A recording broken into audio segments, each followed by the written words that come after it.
Itong laban ng Gilas Pilipinas versus Latvia, tinalo nga ng Gilas Pilipinas ang number 6 sa FIBA rank na Latvia, and I think maraming hindi naka-expect and big unexpected to para sa ating national team ng Gilas Pilipinas, and tapos tinambakan pa nila sa buong game.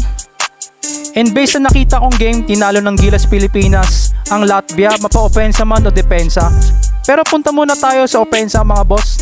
Dito sa video na to, I think para kay Kai Sotto to ang play na to. Kabantayan niya doon ang NBA player na si Bertats. Open yung loob, tignan nyo naman kung ano ginawa ni Kai Sotto dito.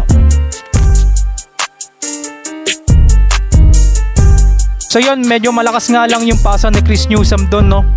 Pero nakita nyo naman yung play para kay Kai Sotto, yung pestuhan doon, yung bumabantay sa kanya, posible din mag-commit ng foul si Bertats doon kasi sa haba ni Kai Sotto. Ito din yung sinabi ni Kai Sotto before yung laban nila sa Latvia. Yung height nga na sinasabi din ni Coach Timko